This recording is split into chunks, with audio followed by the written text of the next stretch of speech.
swagger, okay? Regardless of what happens out there. Doesn't matter. Keep your swagger.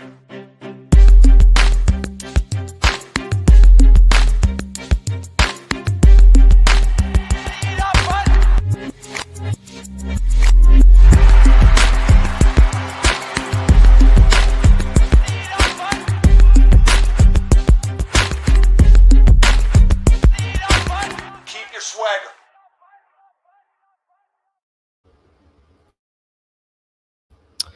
All right, everyone. Welcome in to the pod. Hold on a second. How in the world am I getting my one banner here going? Let me see. Well, this is Patrick. How we doing? Oh my goodness. Welcome in, everybody. I'm trying to figure out how to get this banner going and roll it off. And let's see. Show on stage. Am I able to see myself? I don't know if I'm able to see myself. Okay. Well, I guess we're gonna be looking at some banners at the moment while we figure out our scenes. I do want to tackle in and jump right in. So Alan and I normally run the sit start together. Alan is currently out, so here I am. It's just me, and let's tackle into your questions. Jeez,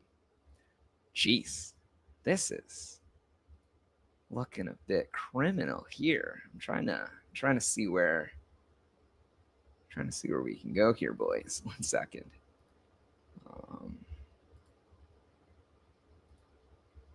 Bah. Okay. I know your time's precious. Okay, we're just gonna jump in right for the start. Okay, so I'm going to go into start and bench with our Discord at the moment. Oh, sorry. I guess for any new listeners here, welcome. This is 5 Hole Fantasy Hockey. We do the sit starts. Just pop your questions into our Discord. Look up 5 Hole Fantasy Hockey Discord. Join the channel. I think Alan keeps saying 3,000 members strong. I'm pretty sure it's ticking up there. It'll tick up when you join as well. So come on in. We talk everything, all things 5 Hole Fantasy. We talk all things fantasy hockey. And the main goal is we want to get your wins and dubs into your leagues and clubs. The very first, I guess, question we'll tackle today, Pokemon Start 1, Points League. Goals 5, assists 3, power play 1. Okay, shorthanded points 1, shots on goal 0.5, hits 0.25, and blocks 0.75. He's deciding between Schmaltz and Barzal. I think we're going to have to go with, of these two, Schmaltz at Calgary, Barzal at Tampa. Man, guys, this is going to be a trap game, isn't it? It's going to be the one where I go, hey, look at the schedule, play Schmaltz. Dude does nothing but skate on the ice for free. And Barzal, I don't know, he's facing top of the league. And then the dude pulls off a hat trick. I think at this point, you want that high event hockey. Got to go with Barzal. He's the guy that can fit in tons of leagues as well. Pokemon, go start Barzal, man. All right. We're moving on to the next one. Patrick Free. I was feeling fairly set. He's got plus minus in his league. And he wants to decide whether or not he is switching out Coronado and also keeping a possible safer option. So what's this? Sherwood, Holloway. I'm hoping to turn around the goals cat. Would you make any changes based on that? Hits is a lost cause this week. That is kind of crazy that a guy's able to rack up that sort of league in the hits department. Oh, God, that's got to be a typo, right? Like, it's not 2 to 3. That's not 2 to 300. That's got to be 2 to 30. Had a good block day. Of the guys that he would switch over, I would truly say Coronado. Sorry for any, sorry again to any Flames listeners out there. I had Coronado myself. I was I was not about it. I don't know if that's going to lose us listeners there, boys. But yeah, no, I would probably stay with your existing guys. Play your Sherwoods, play your Holloways, and roll from there. D Stu can't decide who to bench between Kadri, Barzal, and Schmaltz. Oh geez. I guess that's a better option instead of Barzal and Schmaltz. I guess we're having a lot of these guys all together. I would say the first one, Kadri, you got to roll with him. Got to see what he's doing. You got it right, man. You got it right. I can't advise one listener that you're going to take out Schmaltz and then tell the other guy to bench Barzal.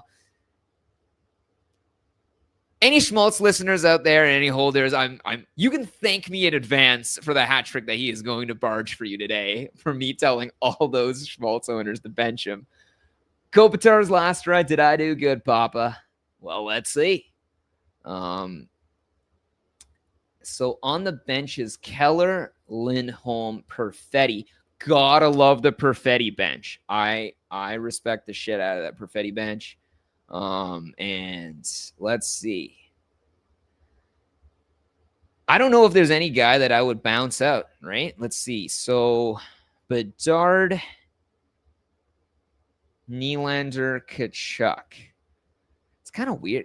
Listeners, like, pop me up in the chat. Pop me up in the chat to let me know. Yeah, sorry, Patrick. I would play Sherwood and Holloway over Coronado, but that's just me. Yeah, sorry. That'd be me. Patrick Free. God, nice to meet you. Nice to hear you. I would say for D Stu. Ooh. Man, this is difficult now. So, okay, I guess one core concept I'm going to say to any listeners, for any new listeners here, any old listeners, like, yeah, I'm going to sound like the old croak down the street. Decide if you're on the side of correlative scoring and concentrative scoring, or if you're on the side of diversification. Okay, so one component is obviously Keller is going to be a guy I would basically say staple over and start your studs.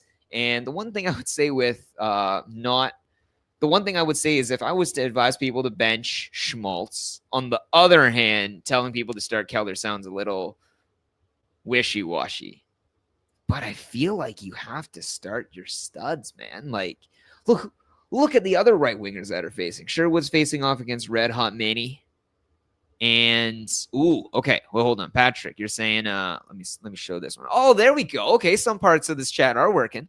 Okay, so okie dokie, cheers. Which would you pick between Holloway and Sherwood in that case? Dude, you're really going for goals. Ooh, I guess you got to go ride hot and see.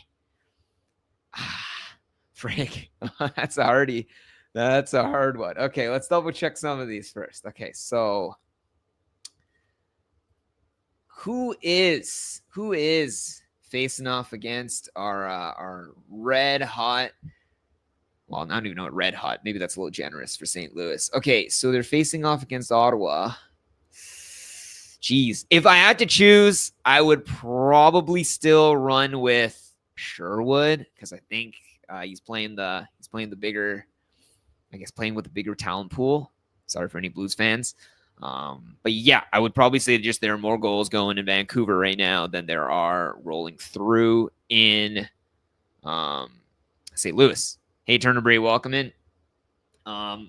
Yeah, I would just say D Stu. The one thing I would say is I quite like your existing setup. I gotta check if this is any in previous leagues. No, okay. No, sorry, not D Stu. Kopitar's ride. Yeah, Kopitar's last ride. I think I like your setup and lineup. The only guy I would consider is maybe bouncing in a spot for Keller, but I'm looking at the available spots you got for him. Natchez, Bedard, can't drop either of them for him. Sherwood, maybe. Hagel, maybe. Dry, Tkachuk, and Nylander, no goes there. So the only guys you're talking about would maybe Hagel, which is again on the top team in the East, or Sherwood. Yeah, I don't know. Maybe Sherwood or Keller, but yeah, toss up. I would say go with whichever one you're thinking of. Pokemon, I'm just going to roll down with. Sorry, I'll tackle your question, Patrick, in a sec. So Pokemon, hi everyone. Lost Fox looking to replace him. League's waiver choices are slim. He's got Clark, Nemec, Pionk, OEL, Sanheim.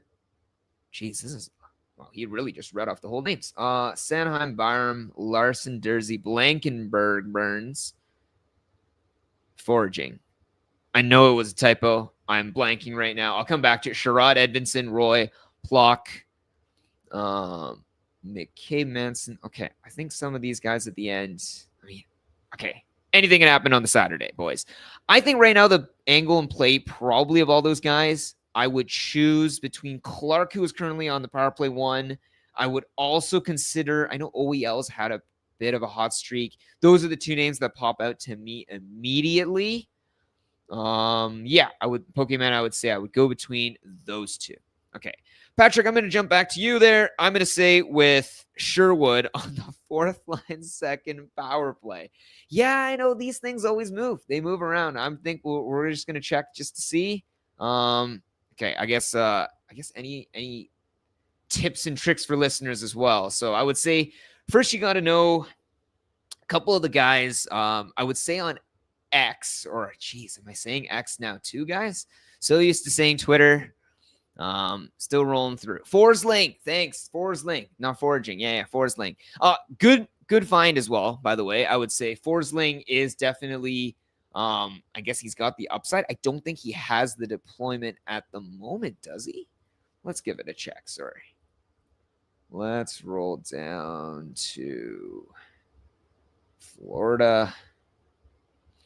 And yeah, I don't know, man. Forsling, no power play deployment at all, right? So he's just taking the power or the penalty kill one. Yeah, I don't know if that's the angle. I know, Patrick, I'm with you. I know Turner Breed too. I agree with you. Doughty back on power play 1, and the response, I can't believe they put Doughty back on power play 1. I don't know. He's been there for years. He's drafted in 03. It's been or drafted in 03. No, he drafted maybe a little later than that, but yeah, just tons of time for him to, I guess, rack up the trust. And yeah, I would not go and say he's been doing a ton with what he's been doing, but hey, trust is a fickle thing. Trust is a fickle mistress. By the way, I was checking the game day lines as well. Go on to X as well. I'd say first, yeah, obviously plugging in the 5-hole fantasy lines. Also other sources as well. Plug the game day lines. Go there and check. Leafs unit, OEL, right there on the top. He's got Matthews, Nylander, Tavares, the classic remnants of the core 4. And in addition, Easton Cowan. Yeah, right there onto power play 1. Probably the big news there, right? The shifting from Nyes to Cowan. So I would say any listeners there looking for Cowan sweepstakes, probably interested and worth considering. I'm just going to check actually Cowan's ownership at the moment. Like that seems like a potential value add, right? Let's see, boys. Yeah, line 2, power play 1, and the dude is 4% owned. So I don't know if this is a Leafs homerism, but yeah, if you're looking for value on the Leafs, actually looks like there might be a young guy starting up. Just takes the Leafs being absolute horseshit for value to be added for that roster. Okay, let's pop in. So were there any other questions in the chat? Doesn't look so. Doesn't appear to be so. Remember to throw your questions into the chat if you need. We will be monitoring on the Discord as well as our chat, as well as our sorry, I'm just gonna, how do I pop this guy down? Sorry, one sec.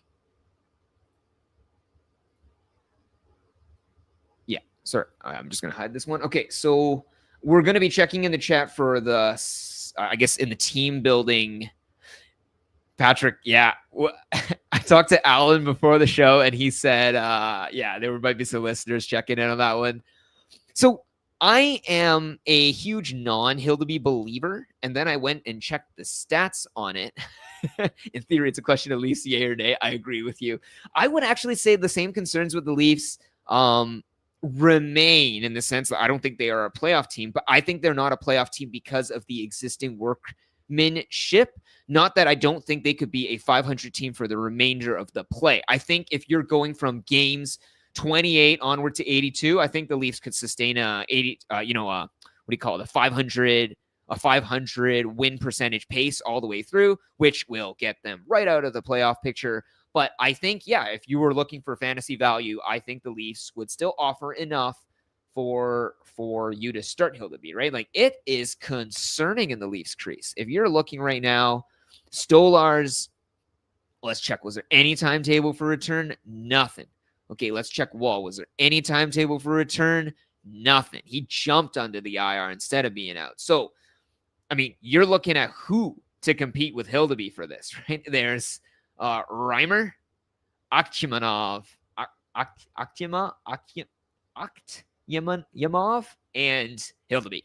So it's going to be Hildeby, right? Like, he might even play like any and all games so long as his groins can handle the workload, right? So I think it's not necessarily we fall in love with Hildeby. I think it's very much that Hildeby is going to do the job, and what's the phrase again? What was it? Robert's your father's brother, or was it Bob's your uncle? Either way, yeah, you get the point.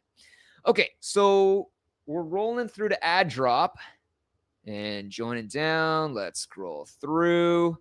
Okay, so we're going to start with Mimes here. Okay, so Mimes said, we're going to roll down from Mimes. Apologies. We're going to go to Dr. Dreidel. Dr. Dreidel, with Hedman expected back today, I need a way to activate him. Cutting a Radish seems simple enough.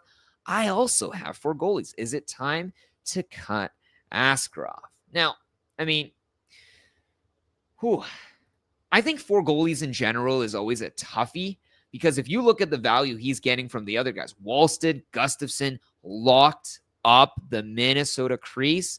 I know some folks always argue that you can try to get the other, I guess you shouldn't go with handcuffs in hockey in the crease. But hey, it goes back to the classic consolidation versus concentration versus diversification metric.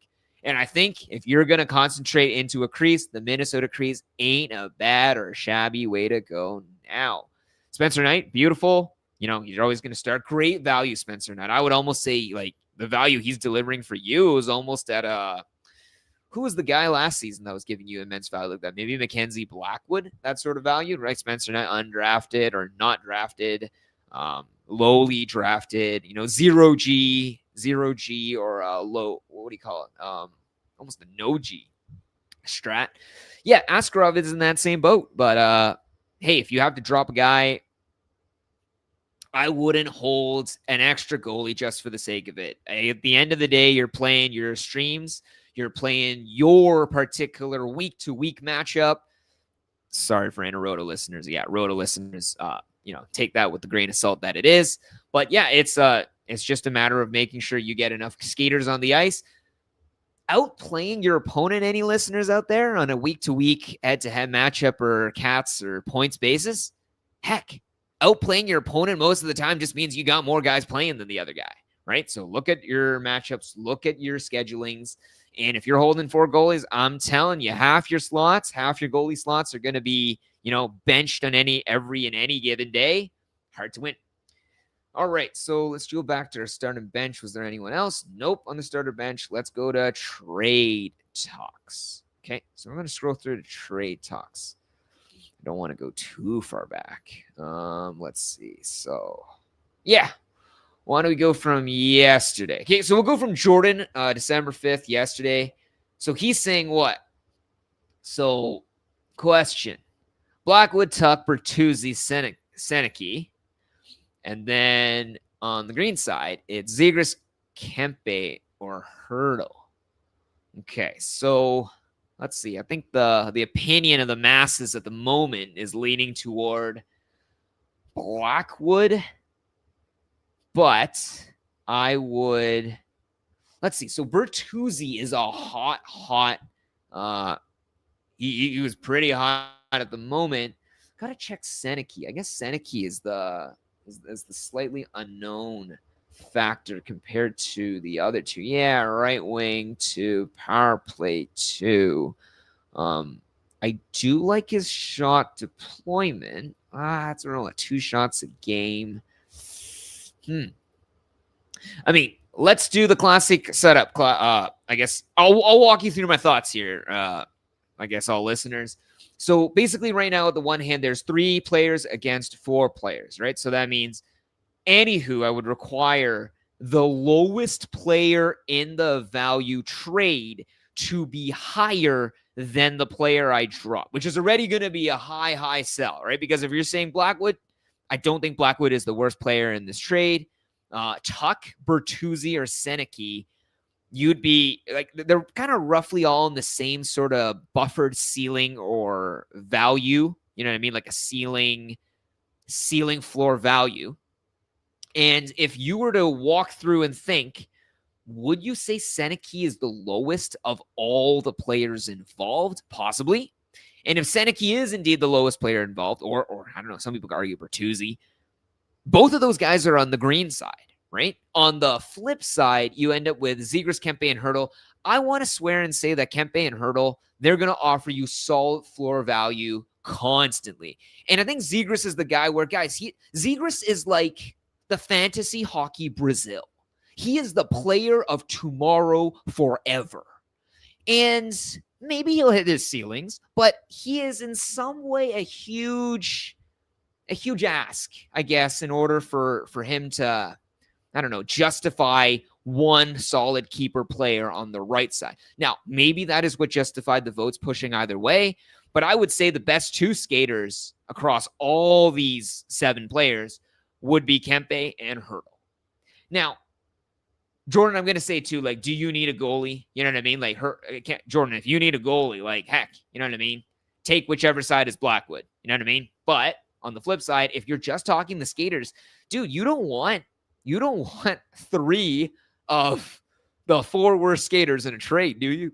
I feel like that is not a winning. Sorry, 3 of the 4 of the 4.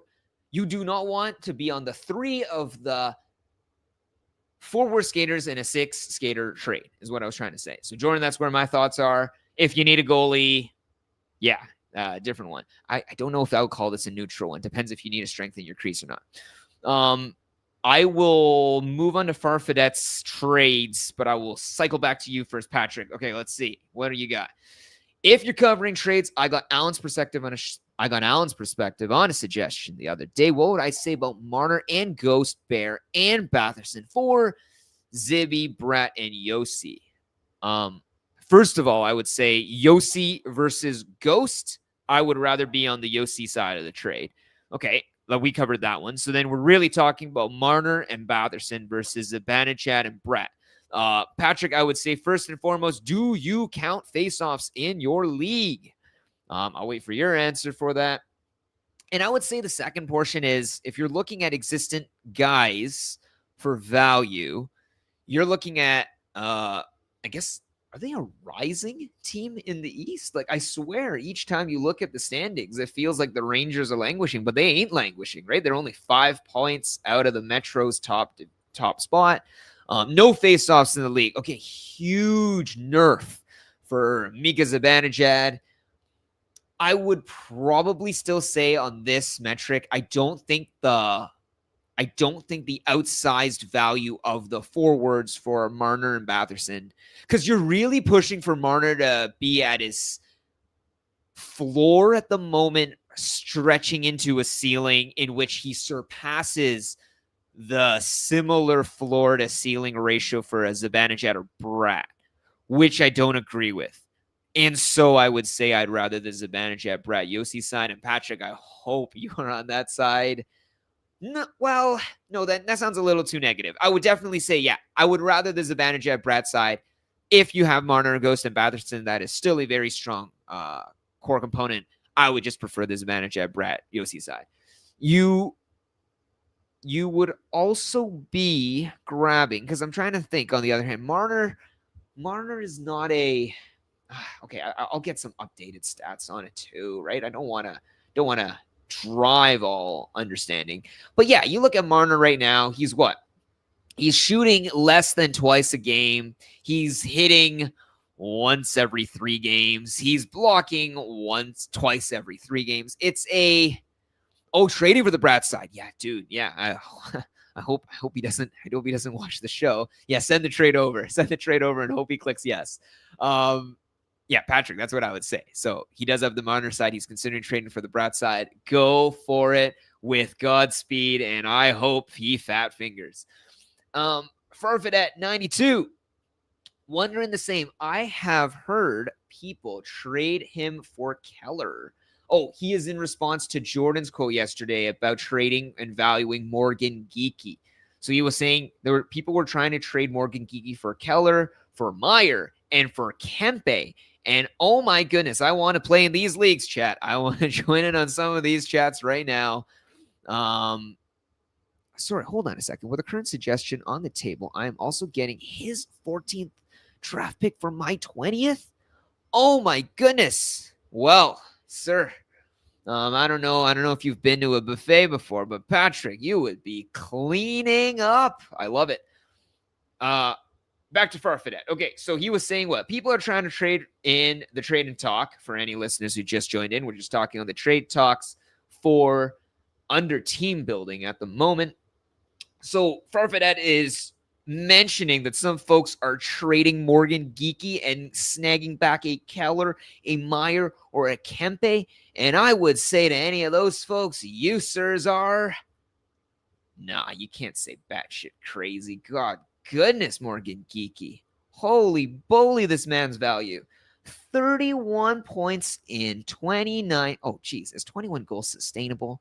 I don't know, chat. This sounds, what do you guys put in the chat? You guys think this is, yeah, Patrick, I did fine and appreciate this one. This is funny.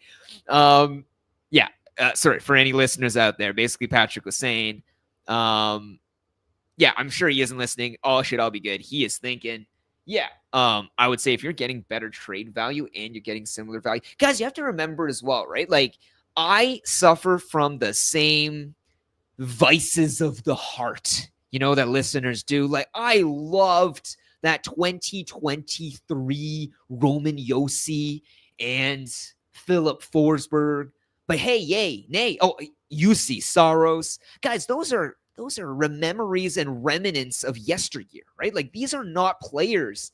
These are not the players that we remember. These are not the droids we once looked at. They are the droids we are looking for, but they ain't the droids we gonna find. So the same way, right? You look at some of these players, we have to get an update and software patch to the players of now, right? Right now, Marner, is he truly that guy dominating on the Leafs? No, he is the guy in a loaded Vegas lineup team, a championship Vegas team that is not going to need him to do the same amount. Right, like even Mitch Marner, what was he doing before when he was on the Leafs? He was power play 1, penalty kill 1. He was, averaging like 21, 22 minutes a game. He's already dipped a little bit now in Vegas, right? So his role is to be part of a championship winning team, right? His goal is not, Mitch Marner's goal is not to be dominating your fantasy lineups and matchups. Good for him. I mean, at the end of the day, if he ends up winning a champ, good for him. I hope he wins. But he ain't going to be the guy that makes the difference for your fantasy lineup. And I guess match accordingly, right? I'm going to roll down to Farfadet here. So where I am also surprised he doesn't have more points or power play in Vegas, which is weird. Okay, let's do a little dive there. Okay, let's look at where Vegas is at right now. So Vegas is one spot out of the Pacific. I don't think Vegas's issue is necessarily that they're not scoring, right? Like Vegas's issue more than anything is that they just have like a very even-keeled team, right? It looks like they're winning tight games and losing blowouts relatively, right? They only have a +4 goal differential, but they have a 13 win. Well, I guess they have a 13 win and I guess if you include their overtime losses, they've lost 14 games. So yeah, basically they're playing on a pure win-to-loss ratio, 500 hockey, but they are getting enough of the loser points to make and break the difference, right? Like this is I'm trying to remember the strategy. What was this? The Isles? The Isles a couple seasons back had a whole crap ton of overtime losses. This is just a solid point acquisition in the NHL at the moment. By the way, spoiler and side note for any listeners, this is why having a 3-2-1 system in the standings might actually be very, very useful for differentiating.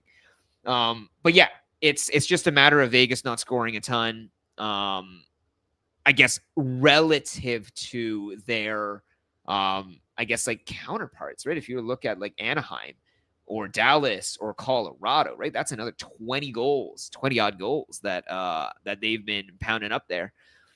And yeah, I'm with you, Patrick. I get what you mean. Yeah, he has all the plaudits and metrics, right? Mitch Marner has all the plaudits and metrics that would and should showcase him to be a top bona fide producer.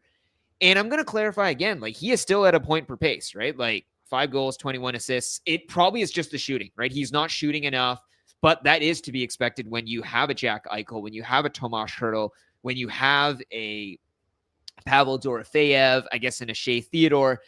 All those shots that were cycled and funneled through other channels, they would have previously gone through him in Toronto. And that difference is really the missing link, right? If he's at 5 goals and 21 assists, if you gave him, like you pieced together 5 shots from Hertl, 5 shots from Theodore, heck, another 5 shots from Dorofeyev, maybe steal another 5 from Barbashev.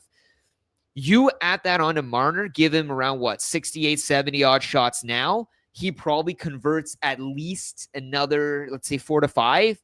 That's the difference between him now being up there in terms of the point production, right? So it's just a roster construction issue that is causing Marner to quote unquote be, hey, like he's not doing as hot as we thought he would.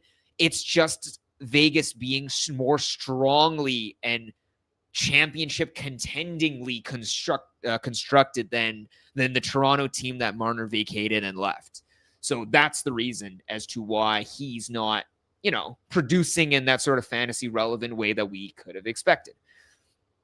I guess just tackling the geeky part that I was saying, I think geeky for Keller is value where I think I would be selling high on a Morgan Geekie that has not had the deployment opportunities that he's had at the moment for a Keller that is not currently producing. And maybe I'll check 1 second first. I'm going to check Keller's setup. And let's see. Keller at the moment, 26 points, 29 games, still shooting a ton, not doing anything else peripherally. Yeah, hey, I don't actually hate the Keller trade. My main thing more so than anything is that I don't believe that Geeky's process is entirely godly unsustainable in the way that people envision, right? Like he is still shooting a metric ton. He's not even shooting that much less than Keller is, right? Like 78 shots, 85 shots. It's kind of in the same ballpark at least. He's converting at a way higher clip, obviously. Like that is unsustainable. But look at his hits, 50 hits. Look at his blocks. Okay, his blocks are not so much, but the hits definitely are there in a way that Keller wouldn't. So I think Keller is trading problems for other problems. Meier and Kempe, I would agree, are upgrades. And I would definitely, if you're saying value more geeky, I would try to trade for a Kempe or Meier for sure. Because give me that floor. I want to see what it is. But recognize, too, that you do not have the same opportunities to grab players each same way. I don't know if there are any fantasy football players out here, but think about the years when people were grabbing Puka Nacua 2 years ago. You get him because people don't know about him. Think about the times when people were able to draft Kyron Williams 2 years ago. You were able to get him because nobody knew about them. That sort of value is what you are looking for here with the Morgan Geekie, right? Morgan Geekie, if you are looking at that fantasy unicorn, center, left, right, power, line 1, power play 1, delivering on the shots, delivering on the hits, scoring, getting on the power play, getting in on the value, playing with a top Pastrnak who, okay, obviously he's hurt right now. You do not get this sort of value just on your waiver wire hanging out forever, right? Like you drop this sort of waiver wire, you trade this sort of waiver wire acquisition pickup, and they could ride another team into the championship, into the sun. So that is what you are giving up if you are trading away from Morgan Geekie.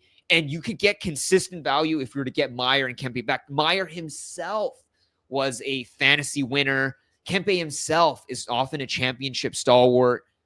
But you have to recognize that those guys that you get, you are getting them at value. You are getting Meier and Kempe at value.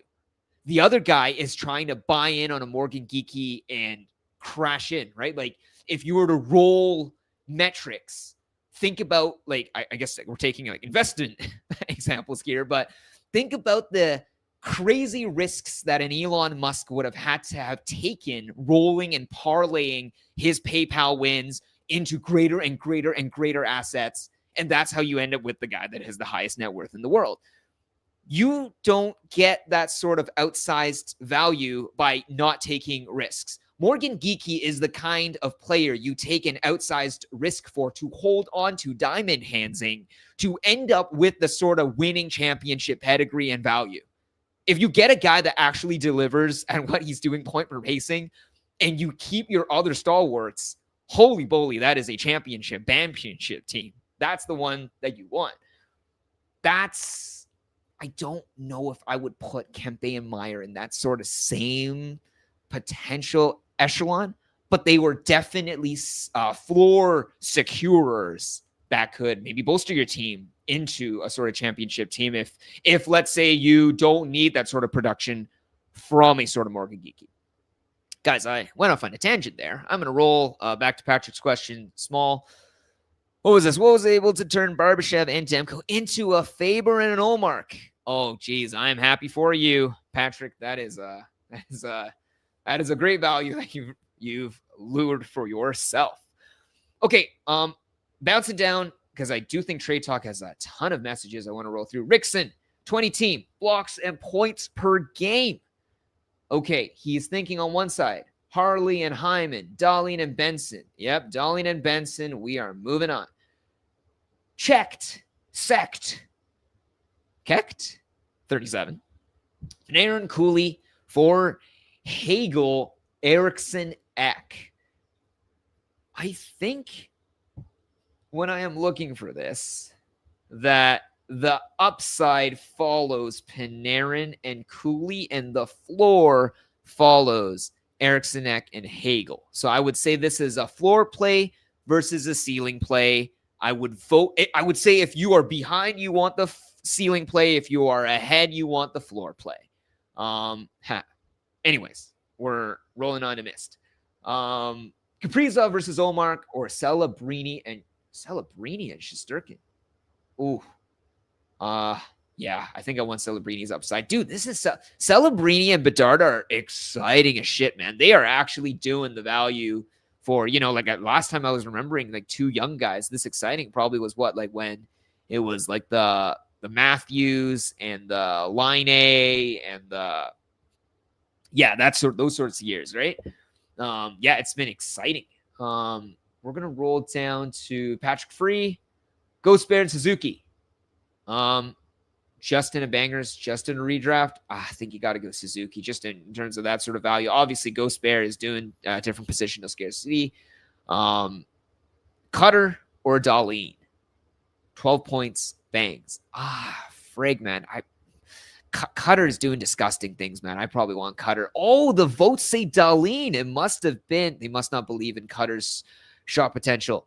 Okay, let's see what's here. Sorry. I was looking at Geekie the other day. I was wondering if I should try and trade for him. It doesn't seem sustainable. It is not. And then again, he's doing this without Pasta. When Pasta's back, would he fall? Tuffy. If I had my crystal golden ball, hey, I'd be there, like telling you if Bitcoin was going up or down tomorrow, right? So I would say with existing information, you would think that the talent pool would make it so that once it's back, it would be even more elevated and the play would be even more almost sustainable. Big thing is his value is coming in from the shots, right? And I think Pasta has definitely eaten and vacuumed a lot of that value. But having said that, Pasta could play. Pasta is definitely the kind of quality player that can turn scorer turn provider as well. And I think he could feed Geekie in a similar fashion. I would hold on to Geekie. I think it's just one of those where if you rode him into the sun and you won, or you rode him in the sun and he fell, it wouldn't hurt you in the same way.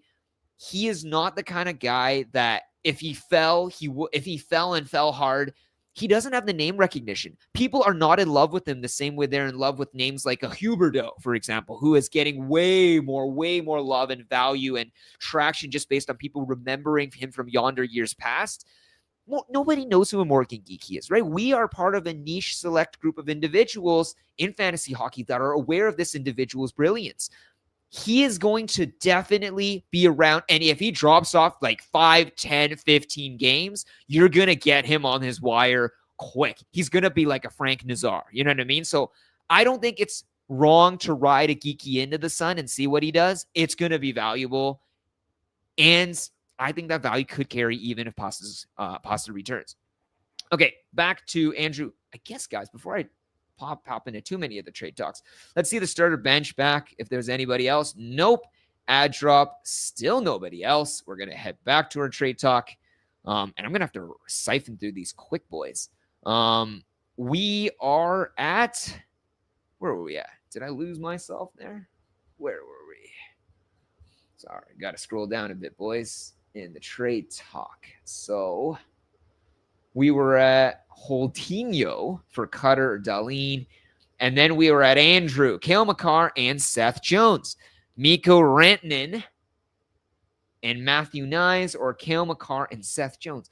Holy moly. Wait, you are trading 2D for 2 wingers? My good man, Andrew. Who in the world are you rostering in your defensive slots? I need to see your matchups, man. Like, this is nuts. You have a Cale Makar and a Seth Jones available to trade, or do you have a Mikko Rantanen and a Matthew Knies to trade? Okay, that's different. I would say just in terms of value, there is no man on earth right now in terms of fantasy hockey that is delivering you D value that is on the side of Cale Makar. So I would definitely Cale Makar and Seth Jones. Having said that, Mikko Rantanen and Matthew Knies together outperform the other backbone of Seth Jones. Now, I guess it depends which side you're leaning on.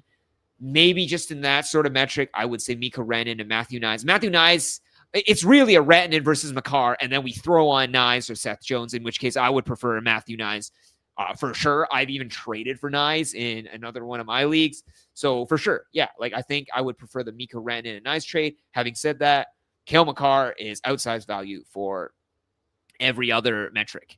Okay, I guess I'm going to go to Blade of Steel's question. Pick a side. 12-team Cats. Terry Gudas Blackwood, Hyman Schaefer, and Vej Melka. Okay.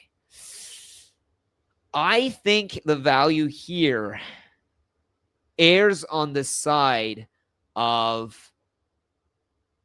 Oh, okay, let's see. So the best player I would say out of all these guys, I would probably want Blackwood's value. I would assume if he can take and fully take back the Colorado crease. But having said that, that's not a possibility, right? Sorry, not a possibility. That's not necessarily a guaranteed set in stone marker, right? It's possible he splits it entirely with Wedgwood for the rest of the season. It's not as if Colorado needs any of those groins to be, completely flexed and stretched. What are they in the league, chat? Let's just check and witness the insanity that is the Colorado Avalanche, right? Like, they're on a losing streak. They're still on a 47 goal differential. I think they just got pounded in yesterday as well, and it didn't even matter, right? Like, they're still so far ahead of everybody else. Okay, maybe not so far ahead. I guess Dallas is right there behind them. But yeah, like, this team is going to be nuts still rolling forward. It's only a question of, did they peak too early? That's the only other like real legitimate knock people can have about him. But yeah, if that's the case and Blackwood's a part of it, that is huge. But Terry and Gudas, I mean, I'm not too amazingly sold on either of those guys on the Ducks being, I guess, the guys running the show on the Ducks, right? Like Gudas, D3, Terry, I mean, he's still like giving up time for Cutter Gauthier. I mean, anyways, it's maybe I'm a little too harsh on Terry. Terry is value for sure. But Hyman is also the guy coming off of injury. Maybe he takes a little bit of time to step into it. Maybe he takes and heats up right around your playoffs. Imagine the juicy timings. If Edmonton needs to win, let's say 15 or 16 of the last 25 games to make it into the dance. Do you want King David? And do you want, Draisaitl pushing in with, a healthy, rolled up, roided up Hyman? Maybe not roided up. It's going to make it sound like he takes roids. That's not what I meant. But just a juiced up Hyman, eager to make it into the dance, to jump in for their third, Stanley Cup run. I think you want that side alongside cheering for the Schaefer, alongside, a serviceable Vejmelka. Yeah, man, I think I'm talking myself into this. I think you want the Hyman Schaefer side. And that's the trade talk, boys. So I'm going to bounce back into our chat, and let's see. Patrick, you got another chat question. Okay, trade bait question. What is your take if you have Sherwood and want to turn his hits into a banger, in a bangers league, into a point player? Would you have a few players you would suggest as a good return? Fantastic question. Let's dig in. So, big one I would say too is Sherwood right now offers you what? He offers you essentially, geez, am I seeing these numbers right? Chat, this can't be right. This seems like video game numbers. He's at 100 and wait, can this be right? Wait. Hold on a second, chat. I am flummoxed and flabbergasted here. 119 hits in 28 games. So this guy gets roughly 4 hits a game? Mate, Patrick, do we really think that you... Okay, rephrase. Do you already have that hit locked up so hard that if you were to give up Sherwood's hits, you would still have them, secured and ironed? Because I don't know, man. I don't know if there's any guy that can give you that sort of value. That seems like, not even video game numbers. I think if the video game, they'd be like, this is too much. This is, this doesn't seem right. Yeah, aside from Jakob Trenin, ain't nobody else getting you anywhere near Sherwood's value in terms of hits. And mind you, having said that, I do agree with you that, securing points is a separate issue and a separate metric altogether. In terms of certain value for names, let's see. If I was to scroll down, I think there is a sweet spot. So right now, if I'm going to look at my leagues, for example, we count tons of bangers, blocks, all the way through. JT Miller is really struggling. But JT Miller at the same time has also missed a few games. JT Miller also has, first round draft pick pedigree. And the guy, the issue isn't even that the guy is going to continue to deliver and potentially deliver first round value later in the season. Maybe he doesn't. Maybe he does. The issue is okay, so I'm just shy of third place in hits in the 10 team. I'm thinking of trading away from that category and going from points, power play points, and shots. Okay, reasonable. Let's look at some guys that are top in the shot charts, right? So top guys, let's see. McKinnon, Robertson, you ain't going to get them, right? Not with, I guess, dangling a Sherwood. Cutter Gauthier, maybe, but I would put Cutter Gauthier, honestly, if I was advising you, as in you were the potential guy getting it, I would advise people to say Cutter Gauthier is so outsized value right now. You know what I mean? He's too lucrative in terms of what he's delivering that I would say I'd probably want to lean against it. Jack Eichel, you ain't getting him for that. Alex DeBrincat. Okay, Alex DeBrincat is shooting a ton. Oh, you got McKinnon too, Patrick. Jeez. Patrick, you might just walk into the league and waltz in the league. You're burning the chaff off the sides of your already golden vehicle, man. You are fine. Okay. Going back to it, I was just saying, rattling off a couple of the names. You have DeBrincat as well. Okay, geez, then hold on. You must be winning these shot leagues and shot points already. Is there a need? The other guys, I'm thinking if you would be able to get some guys of value, right? Like you're not going to get a Tage Thompson or a Zach Werenski. Those guys are not going to get traded to you for a dangled Sherwood. However, Bo Horvat, I think, is also producing at outsized crazy rates. You're not going to get him either. But a Nazem Kadri could possibly be interesting. Kadri is shooting at what? 97 shots in 29 games, all like over 3.5 shots a game. I think Nazem Kadri could be interesting value, honestly. Probably wasn't drafted very highly. Yeah, I think in terms of name recognition, Kadri could be a very interesting dude. Let's see. Another one, Dylan Larkin. Dylan Larkin could be an interesting one as well. 94 shots in 28 games. I think I would target some of those players, right? So I would look for okay, there's also Dylan Gunther. I don't know how you feel about Dylan Gunther, but maybe you could roll him in. So guys to target maybe for shot values, which would parlay into what you're describing with goals and with power play points. If you were to go for maybe Kadri, Gunther, and a Dylan Larkin, that might be an interesting one. I think if I was listing off and rattling off those names, Dylan Gunther might be the interesting play because he'd be a direct winger-to-winger replacement, a winger-to-winger comparison. So I think that might be a very good value for you to get to get for value in terms of what was the one? So you're talking about this guy still, right? And Sherwood to grab value for hits. I think that would be not value for hits, value for segueing from hits into shots, goals, and power play points. Go for Dylan Gunther, Nazem Kadri, or Dylan Larkin, targeting Dylan Gunther, because I think his value is very, very interesting. Mind you, at the same time, he's 91% owned, right? So maybe people already do view and think of him in terms of value as crazy outsized. In which case, once you're scrolling down, it gets harder and harder to find guys that I would actually personally sell as well. Like, for example, do you like a Timo Meier, a Clayton Keller, a Seth Jarvis, Kevin Fiala? So does everyone else. You know, like it is not a Kadri was up on free agency. Okay. Yeah, don't worry about it too much, right? Like I would pick up you're saying a 10-teamer, right? Like a 10-teamer, I would be picking up Kadri. I would be dropping Kadri as well on weeks where he's not popular. And I would say this is the one where really know your league. Look at your old standings. Look for more information. Be the guy that scrapes together, like weather patterns on the day.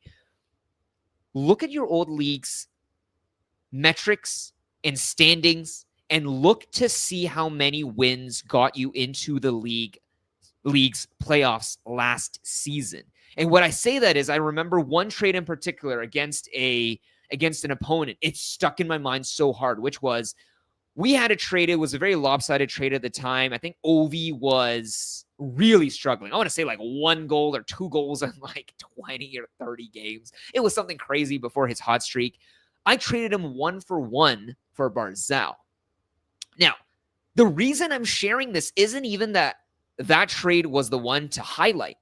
The reason I'm highlighting that trade is because that trade ended up giving my opponent one less game, because Barzal had one less game that season, or that game week, and I had one more game with Ovechkin.